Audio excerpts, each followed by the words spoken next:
What if you could live in a society where everything is public and shared equally? Sounds utopian, right? But what if it's actually communism we're talking about?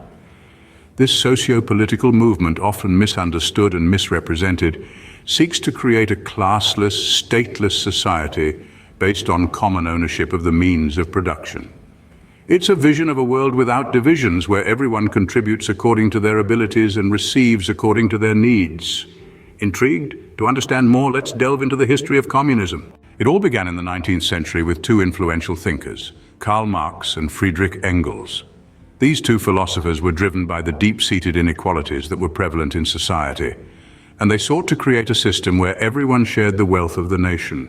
Their discussions and deliberations culminated in the publishing of the Communist Manifesto in 1848, a work that would go on to form the bedrock of communist ideology.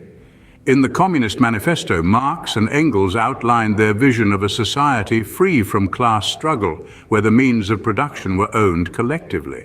They argued for the abolition of private property, the establishment of a progressive state, and an end to the exploitation of the working class. They envisioned a world where everyone contributed according to their abilities and received according to their needs. These principles were radical, challenging the established order of the time, and sparked a flame that would spread across continents. Marx and Engels' ideas became a beacon for those who felt oppressed by the capitalist system, and their vision of a classless, stateless society became a rallying cry for revolutionaries worldwide. From this seed, the concept of communism grew, and it was not long before it found fertile ground in countries seeking an alternative to capitalist systems.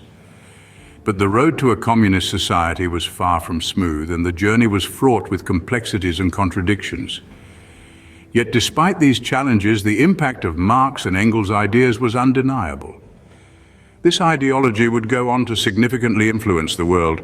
Communism and capitalism, two contrasting ideologies, but what makes them different? At the heart of communism, we find the principle of collective ownership. This means that property and resources are held in common, usually by the state, with equal distribution of wealth. Economic coordination is centrally planned, with the state deciding what to produce, how, and for whom. On the other hand, capitalism is built on the principle of individual ownership. Property and resources are owned by private individuals or businesses. Economic coordination occurs through the market, guided by supply and demand.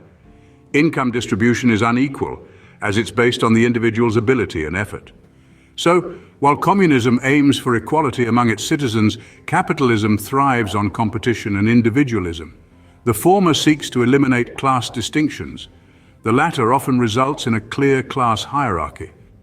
These contrasting ideologies have led to significant global conflicts. Ever wondered about the meaning behind the iconic hammer and sickle symbol of communism? This emblem, recognized globally, is steeped in a history as complex as the ideology it represents. Born in the early 20th century, the symbol is a fusion of two tools: the hammer, a symbol of the industrial proletariat, and the sickle, a representation of the peasantry or the agricultural workforce. Together they embody the unity of these two groups, a cornerstone of communist ideology. The hammer and sickle, embracing in a diagonal cross, symbolize the alliance between the industrial and agricultural working class.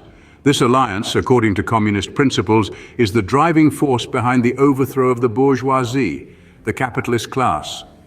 As communism spread, so too did this symbol, reaching far corners of the globe. It stood as a beacon of hope for some, a symbol of fear for others. This symbol became a beacon for communist movements worldwide. From an ideological concept to governing power, how did communism spread globally? Communism, born out of Karl Marx and Friedrich Engels' vision for an egalitarian society, found its first home in Russia. In the early 20th century, the Bolsheviks, led by Vladimir Lenin, seized power amidst the chaos of World War I and established the world's first communist state, the Soviet Union. The Bolsheviks promised the weary Russian populace peace, bread and land, a message that resonated deeply with a nation reeling from war and economic hardship. However, the Soviet Union was just the beginning. The seeds of communism were already being sown elsewhere. In China, the Chinese Communist Party, under the leadership of Mao Zedong, was gaining momentum. The promise of a classless society appealed to a population burdened by extreme poverty and social inequality. In 1949, after years of civil war, the communists emerged victorious, establishing the People's Republic of China and setting the stage for one of the most radical social experiments in history. Yet the rise of communism was not limited to these two giants. Across Eastern Europe, Asia, and even in the Americas, countries began to adopt communism. These nations, often grappling with post-colonial struggles, economic instability, and social unrest, saw in communism a promise of equality and the hope for a better future. From Cuba to Vietnam, communism became a powerful force, shaping the second half of the 20th century. But what triggered this global endorsement of communism? The answer lies in a complex interplay of factors. Economic hardship, social inequality, and the promise of a better future all played their part. But perhaps most importantly, communism offered a vision of a world where power was not concentrated in the hands of a few, but shared by all. Yet public perception of communism varied greatly. Despite its global influence, communism wasn't universally accepted. Public perception of this ideology has ebbed and flowed like the tides over the decades. In its early days, communism was seen as a beacon of hope for workers worldwide. It promised equality and fairness, a world where everyone shared equally in the fruits of their labor. Yet, as time went on, the sheen of this promise began to fade. In countries where communism was established, people began to see the stark realities behind the curtain. Shortages, repression, and a lack of freedom became synonymous with communism for many. Conversely, in some nations, particularly those grappling with poverty and inequality, communism continued to hold a certain allure. It was viewed as a potential solution, a path to a better future. But perceptions are a fickle thing. The same ideology can be a symbol of hope for some and a harbinger of doom for others. However, the fall of communism was imminent.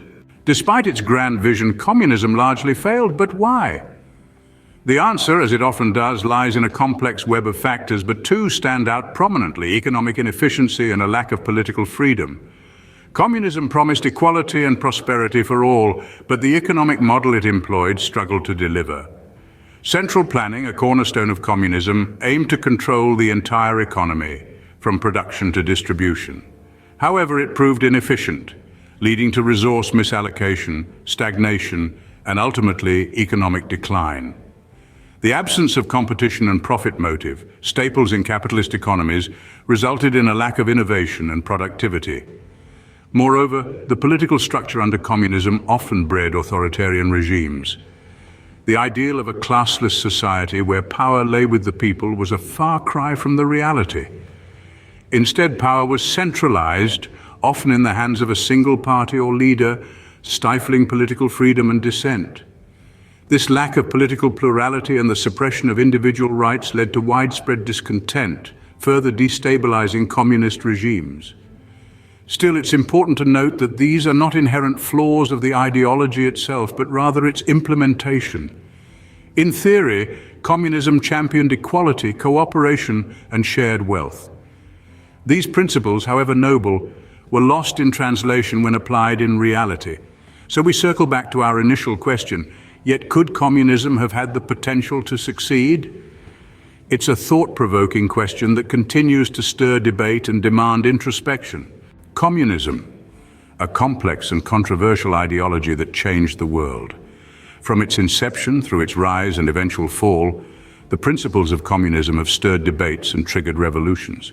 The hammer and sickle symbolized the unity of the working class, but the reality proved more convoluted. Economic and political challenges coupled with public perception led to its downfall. Yet the question remains, could communism have succeeded under different circumstances? Share your thoughts in the comments below.